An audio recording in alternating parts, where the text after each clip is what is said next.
सड़क पे मुर्दा जाता है, महात्मा बुद्ध रथ पे जा रहे हैं। सारथी से पूछा कि ये कौन है और इसे क्यों बांध कर ले जा रहे हैं। सारथी ने कहा, युवराज इस पर ध्यान न दो, चलो अपन जिस कार्य के लिए चल रहे हैं। महात्मा बुद्ध ने कहा, इतना तो बताओ कि इस आदमी का कसूर क्या है, इसे बांध के क्यों ले जा रहे हैं। सारथी ने कहा कि युवराज ये आदमी मर चुका है, रोज लोग इसे जलाने ले जा रहे हैं। ये मरना क्या होता है? जो जन्म लेता है युवराज वह मरता है। राजकुमार ये प्रकृति की व्यवस्था है, जो पैदा होगा वो मृत्यु को भी प्राप्त होगा।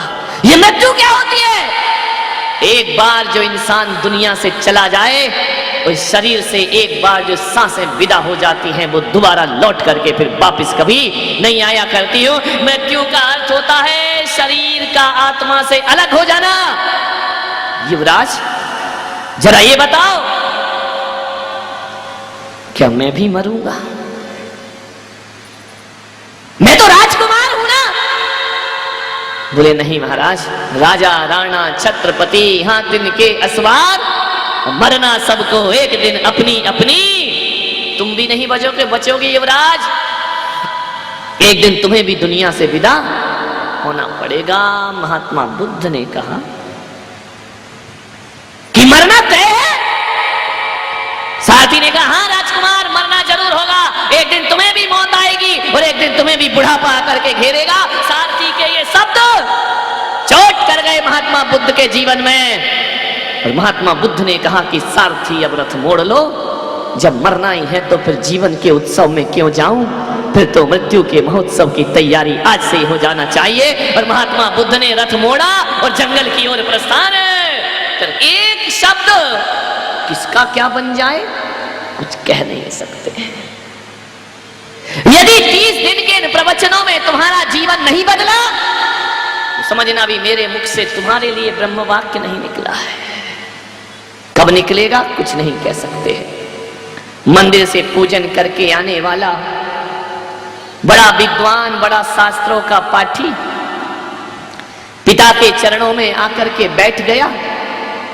पिता ने कहा कि नेमी तुम बड़े विद्वान हो, बड़े ज्ञानी समझते हो अपने आप को, इतनी भी अकल नहीं आती कि ये कुत्ता भी जब जमीन पे बैठता है तो पूंछ से झाड़ करके बैठा करता है, और तू इंसान होकर के बिना रुमाल लगाए जमीन पर बैठ गया। और इतना तो ध्यान रखता कि तेरे बैठने से कितने जीवों का वध हो गया, कितनों का जीवन छिन गया। अरे किस काम की तेरी पूजा, किस काम का तेरा पाठ? अरे तुझे तो जब भी बैठना चाहिए तो रुमाल से झाड़ के बैठना चाहिए। एक शब्द उनके दिल को चोट कर गए पिता के, और उन्होंने कहा कि पिताजी अभी नेमी चंद जब भी बैठेगा तो रुमाल लगाकर नहीं, जब भी ये नेमी चंद बैठेगा तो मयूर पिच्छिका लगा करके बैठेगा। और वह नेमी चंद एक दिन आचार्य विमल सागर बन करके दुनिया में खड़े हो जाते हैं।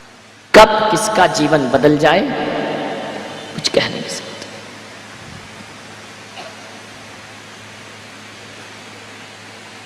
पत्नी के प्रेम में डूबा एक आदमी, इतना डूबा कि उसके रूप सौंदर्य पर मोहित हो गया। अब उसे कुछ ना दिखता, एक पल को भी पत्नी ना दिखे तो तड़प उठता था उसके बिना। कौन महिला कह रही काश ऐसे हमारे होते हैं। जय हो पंचम।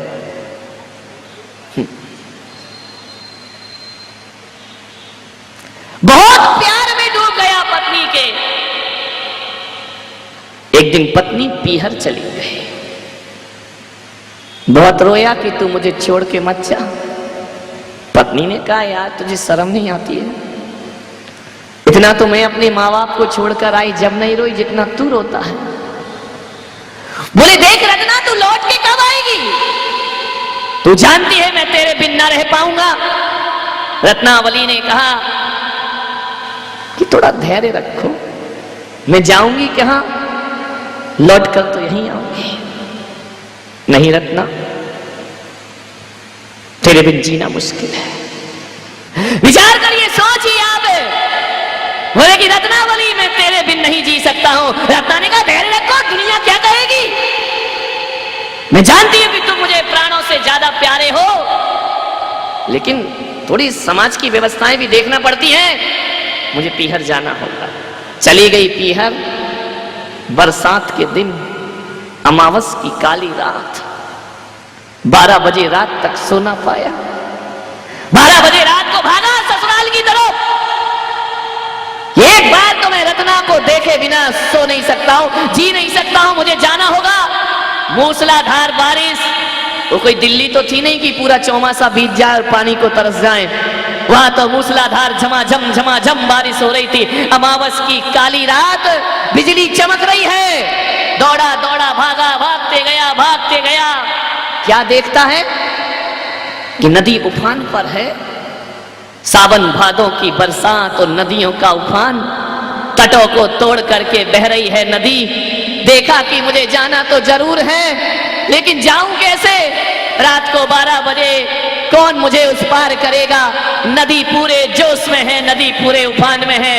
हाव देखा ना ताव। ध्यान रखना, जब भीतर प्यास जगती है, लगन लगती है, तो फिर कुछ भी दिखाई नहीं दिया करता है। अरे भूख न देखे जूठा भात, प्यास न देखे धोबी घाट, और नींद न देखे टूटी खाट। ध्यान रखिए, प्रेम जग गया रत्ना के प्रति। क्या देखता है? वो दूर नदी के किनारे कुछ नाव है। बैठा, नदी पार करके उस पार पहुंच गया। जैसे ही उस पार पहुंचा, 12-1 बज रहे हैं, सन्नाटा है पूरे गांव में। कोई बहुत बड़ा शहर ना था वो। गांव में कीचड़ों में, कीचड़ को फानते कूदते पहुंचा ससुराल में। क्या देखता है कि खिड़की खुली रखी है। मनी मन सोचता है कि रत्नावली, तू भी मेरे बिना नहीं रह सकती है, तू भी तो मेरा इंतजार कर रही है ना, इसलिए तो खिड़की खोल करके सो रही है। दरवाजे से जाऊं तो सास ससुर क्या कहेंगे कि 1 बजे रात को तू चला आया। कैसे जाऊं ऊपर? एक टिमटिमाता सा दिया मध्यम सा जल रहा है। खिड़की ऊंची है, चढ़ूं तो कैसे चढ़ूं? एक रस्सा लटक रहा है, रस्सा पकड़ करके चढ़ गया ऊपर। खिड़की से अंदर कूदा। रत्नावली, देख मैं आ गया हूं। रत्नावली ने कहा, कौन? मैं स्वप्न देख रही हूं या हकीकत है? बोले, देख मैं आ गया, मैंने कहा था ना कि मैं तेरे बिन ना रह पाऊंगा। रत्नावली ने देखा, पैरों तले जमीन खिसक गई। अमावस की काली रात, झमाझम बरसात, नदियों में उफान। रत्ना ने कहा, तू इतने बजे कैसे आ गया? अरे आना था पागल, तो दिन में आ जाता। ये चोरों की तरह क्यों आया है? तू आया कैसे? दरवाजे तो सारे बंद हैं, तू कमरे के अंदर कैसे आ गया? रत्नावली, मैं तेरे लिए सब कुछ कर सकता हूँ, और तू मुझसे पूछ रही है कि मैं कैसे आया हूँ? अरे तूने ही तो खिड़की में रस्सा लटका रखा है ना, तुझे भी मालूम था कि मैं तेरे से मिलने जरूर आऊंगा। देख तूने रस्सा लटकाया है, मैं रस्से को पकड़ करके ऊपर आ गया। रत्ना ने कहा, मैंने रस्सा लटकाया? मैं क्यों रस्सी लटकाऊंगी? मुझे क्या मालूम कि तू यहां चला आएगा। झांक करके खिड़की में से देखा रत्नावली ने, अरे रस्सा नहीं, वो अजगर सांप लटका हुआ था, जिसे रस्सा समझ करके ऊपर चढ़। रत्नावली ने कहा, इतना प्यार करता है मुझसे कि सांप को रस्सी बना लिया। और उफनती नदी में कोई नाव ना थी, कोई मुर्दा तैर रहा था। मुर्दा अर्थी सहत तैर रहा था। मुर्दे को नाव बना करके पहुंच गए तुलसीदास अपनी पत्नी के पास।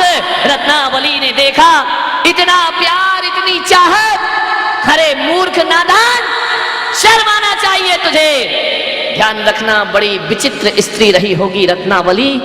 आज की स्त्री होती तो कहती, इतना प्यार करता है, यही तो चाहते हैं कि पति मेरी मुट्ठी में रहे और मेरे इशारों पर नाचता रहे। कोई मरण धर्मा स्त्री होती तो कहती, कौन से जन्म का पुण्य था जो मुझे ऐसा पति प्राप्त हुआ है। वो कोई साधारण स्त्री ना रही। उसने देखा और कहा कि मूर्ख रत्नावली, मैं मूर्ख? देख, इतना प्यार तो दुनिया में कोई किसी को ना करता होगा। रत्नावली ने कहा, यही देख करके तो हैरान हूं, ऐसा प्यार में डूबा है कि सांप को रस्सी बना लेता है और मुर्दे को नाव बना लेता है और तैर करके आ जाता है। अरे अनपढ़ गंवारिये, जितना प्यार मुझसे करता है इतना राम से कर लेता तो तेरा उद्धार हो जाता, तेरा कल्याण हो जा। मेरे पीछे लगा है हाड़ मांस का पोटला, इतना प्यार श्री राम से कर, तेरे जीवन का उद्धार हो जाएगा। इतनी चोट लगी कि जिसके लिए मैं सब कुछ करके आया, जिसके लिए मैंने तूफान और आंधियां पार की, वो पत्नी कहती है मूर्ख, जितना प्यार इस मरण धर्मा से करता है उतना प्यार अपने ईश्वर से करके देख। जा, यदि थोड़ी भी शर्म और लज्जा तेरे अंदर मौजूद है तो जा करके उस परमात्मा से इतना प्यार कर ले। विचार करिए,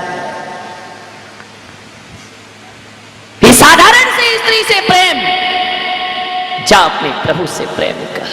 एक चोट लगी भीतर, ध्यान रखना, जब दीवानगी होती है, जब प्रेम होता है, लाख दुनिया समझाए समझ में नहीं आता है, गुरु समझाए तो भी समझ में नहीं आता है, इसको भी नहीं आ रहा, ना आएगा जिंदगी में समझ में। विचार करिए, सोचिए आप, समझ में ऐसे नहीं आता है। मालूम है समझ कब आता है? कि जिसके पीछे पड़े हो, जिसके प्यार में डूबे हो, जब वहीं से लात पड़ती है तब समझ में आता है कि जिंदगी में हकीकत क्या हुआ करती है। रत्नावली परेशान हो गई, कितना प्रेम, जा ईश्वर से कर। चोट लग गई, ऐसा बोलती है रत्नावली कि मरण धर्मा स्त्री से प्रेम करने वाला ईश्वर से प्रेम करे। क्या होते हैं ये नाम? रत्ना ने कहा कि जा, इतनी सी भी शर्म हया और इज्जत मौजूद है, लज्जा मौजूद है तेरे भीतर, तो निकल जा इसी रात मेरे घर से बाहर। ध्यान रखना, एक शब्द चोट कर गए, चले गए जंगल में। और रत्ना नहीं, हालांकि रत्ना भी रा से शुरू होता है और राम भी रा से शुरू हुआ करता है, लेकिन दोनों के नाम में बड़ा अंतर होता है। रत्ना रत्ना जपता है तो संसार में भटकता है, और राम राम जपता है तो बेड़ा पार हो जाया करता है। राम राम जपने बैठ गया, सकल कामनाओं को देता चुनौती, चला वियोगी। पत्नी के वियोग में डूबा, सकल कामनाओं को देता चुनौती, चला वियोगी। काम कामना और कामनी से निंदित होकर उपयोगी। बुझ जाती हृदय की प्यास, अगर गले लग जाती रत्ना, तो कैसे होते तुलसी हुलसी सुत तुलसी दास, अगर मिट जाती प्रेम पिपास। ध्यान रखिए, विचार करिए आप, राम राम जपा। जो तुलसी नहीं जानते राम को, एक दिन तुलसी ऐसे हुए कि तुलसीदास से पूछा कि राम मिले या ना मिले, आप क्या बने अपने जीवन में? तो तुलसीदास ने कहा कि तुलसी तुलसी सब कहें और तुलसी बन की घास। तुलसी तो एक पौधे का नाम है। अरे तुलसी तुलसी सब कहें और तुलसी बन की घास, और हो गई कृपा राम की तो बन गए तुलसी दास। ध्यान रखिए, सफलता है। एक पत्नी के वचन ने जीवन को मोड़ के रख दिया। अरे जीवन को बदलने के लिए पेड़ से टूटा हुआ पीला पत्ता, वो भी तुम्हारे लिए ब्रह्म वाक्य बन सकता है। और कभी कभी पीला पत्ता और मुर्दे और गुरु तो छोड़ो, कभी ऋषभ देव के लिए अप्सरा नीलांजना की मृत्यु ब्रह्म वाक्य बन करके खड़ी हो जाया करती है। कौन सा वाक्य तुम्हारे जीवन को बदल दे, कुछ कह नहीं सकते। सफलता की श्रेणियों पर चढ़ना है, सीढ़ियों पर। हर व्यक्ति कामयाब होना चाहता है, लेकिन कभी देखा है कि तुलसीदास ने कामयाबियों के लिए ऐसा जुनून पैदा किया कि सांप को रस्सा और मुर्दे को नाव समझने का संघर्ष भी उन्होंने सहन किया। संघर्ष के बिना कामयाबियां कभी नहीं मिला करती हैं। सफलताओं की सीढ़ियां को चढ़ना है, कई बार गिरते हैं, कई बार उठते हैं। मेरे भाई, आप भी यदि अपने बचपन में चलना सीखे हैं तो एक बार में चलना नहीं सीख गए हैं। कई बार घुटनों के बल चले हैं, कई बार गिरे हैं, कई बार मुंह टूटा है, कई बार टकराए हैं। तब जाकर के उंगली पकड़ के, गाड़ी पकड़ के चलना सीखा है। तब जाकर के आदमी के पैर मजबूत हुआ करते। कामयाबी, सफलताएं आदमी का जन्म सिद्ध अधिकार नहीं है, ध्यान रखना। मैं नहीं मानता हूं कि सफलता आदमी का जन्म सिद्ध अधिकार है, और ये जन्म सिद्ध अधिकार नहीं, ये तो कर्म सिद्ध अधिकार हुआ करता है। जो कर्म करता है, जो पुरुषार्थ करता है, उसे ही जीवन में सफलता मिलती है। अरे ध्यान रखना, आदमी सफल या असफल किस्मत से या बदकिस्मत से नहीं होता है। आदमी सफल और असफल जब भी होता है तो आदमी अपनी तैयारियों से होता है, अपनी लगन और अपने उत्साह से जीवन की ऊंचाइयों को प्राप्त किया करता। ध्यान रखना है, लकीरों में मत तलाशो किस्मत को। करो सकल पदार्थ या जग माही, कर्महीन नर पावत नाहि। कुछ तो करना होगा।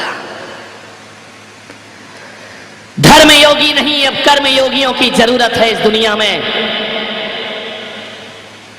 हम श्रवण संस्कृति के लोग हैं, और श्रवण का अर्थ होता है जो श्रम से लक्ष्य को प्राप्त करता है वो श्रवण कहलाया करता। हम भाग्य से प्राप्त नहीं करते हैं, जो कुछ मिलता है परिश्रम से प्राप्त हुआ करता है। श्रम करो, परिश्रम करो, सफलताएं जरूर मिलेगी। एक बात हमेशा याद रखना,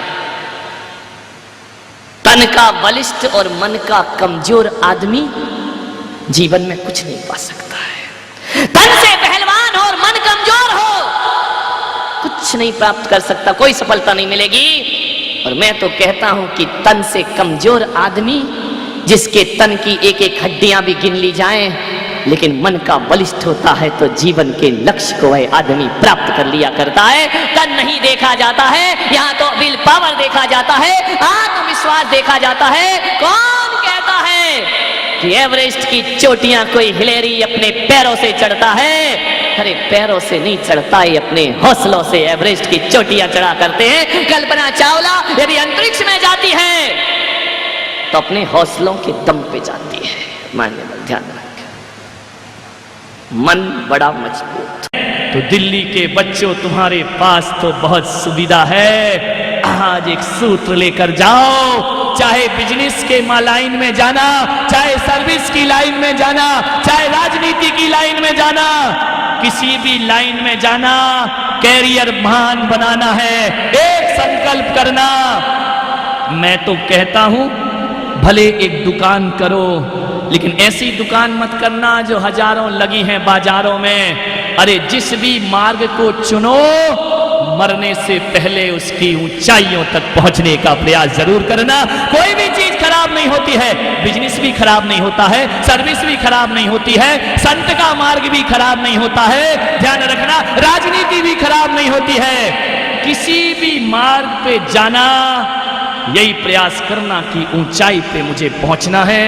बाकी ऐसे ढुलमुल लोग तो हजारों जीते रहते हैं। एक बाप ने कड़ी मेहनत करके दुकान बना दी। आप सोचिए, पिता ने मेहनत करके दुकान बनाई, आप पढ़ लिख गए, डिग्री प्राप्त कर ली, बीए कर लिया, बीकॉम कर लिया, फिर क्या किया आपने?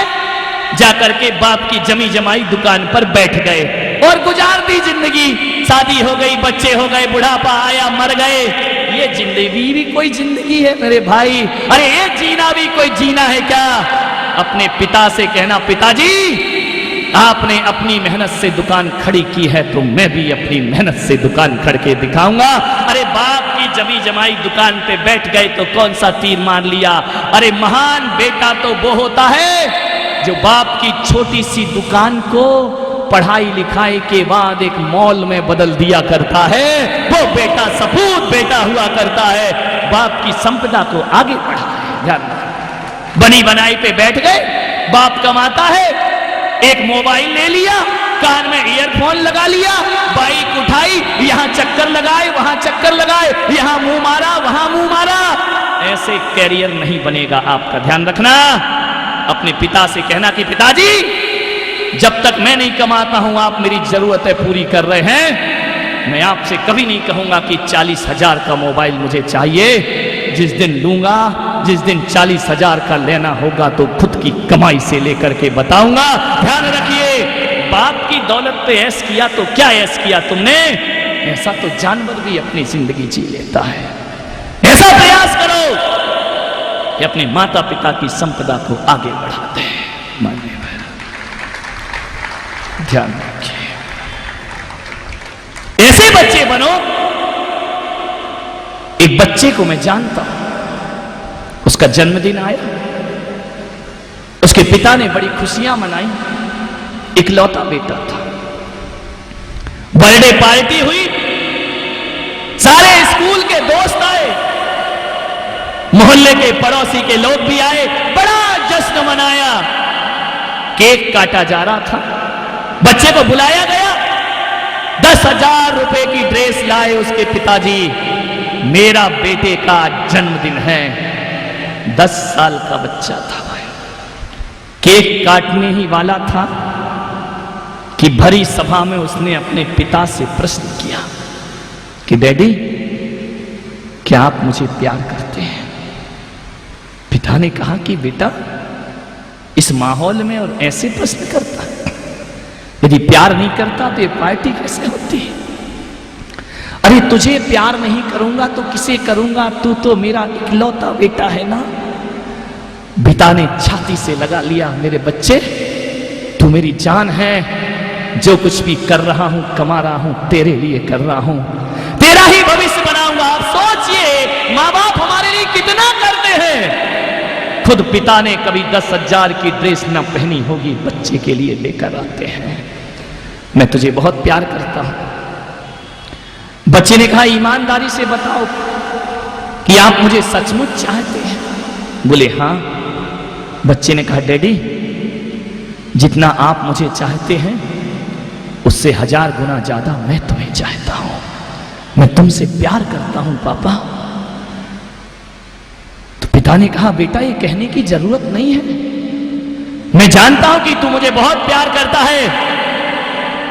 तो पिताजी, जब आप ये जानते हैं कि मैं तुम्हें बहुत प्यार करता हूं, तो आज मेरे जन्मदिन पर मुझे विश्वास दिलाए कि तुम मुझे कभी छोड़कर जाओगे तो नहीं।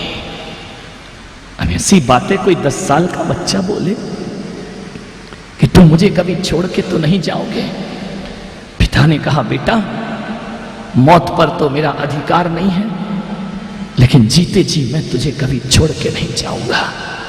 हमेशा तुझे अपने पास रखूंगा, एक पल भी तुझे अपने से दूर न करूंगा। और कभी स्कूल जाते समय दूर भी हो जाए तो मेरी धड़कनों में तेरा वास रहेगा। उसने कहा, पापा, आप गलत कहते हैं, सचमुच मुझे कभी नहीं छोड़ोगे? बोले नहीं पापा, मुझे नहीं लगता है कि आप मुझे नहीं छोड़ोगे। छोड़ दोगे एक दिन तुम मुझे मौत से पहले छोड़ दोगे। बेटे ने कहा, पापा ने कहा, ऐसा कैसे बोल रहे हो? बोले, पापा, आज मुझे वचन दो, मेरे जन्मदिन पर मैं बच्चों से निवेदन करूंगा, ऐसे बेटे बनकर के दिखाना। उस बच्चे ने कहा, पिताजी, मुझे विश्वास है कि तुम मुझे समय से पहले छोड़कर चले जाओगे, और आज आपका ये बेटा कहता है कि मैं पापा के आशीर्वाद से और छाया से दूर नहीं रहना चाहता हूं। पापा, यदि तुम मुझे प्यार करते हो तो आज ये बच्चा तुमसे कसम लेता है कि जो तुम सिगरेट पीते हो, सिगरेट पीना छोड़ दो। यही मेरे जीवन का सबसे बड़ा उपहार होगा, यही मेरे जन्मदिन का सबसे बड़ा। पापा, आप सिगरेट पिएंगे, आपके फेफड़े खराब हो जाएंगे, और समय से पहले आप मुझे छोड़कर चले जाओगे। और मैं नहीं चाहता हूं कि मेरे पापा मुझे समय से पहले छोड़ करके। उस बाप के दिल में चोट पहुंची, सीने से लगा लिया बेटे को, आंसुओं से झरझर झरझर आंसू बहाए, बेटे के कंधे धो दिए आंसुओं से।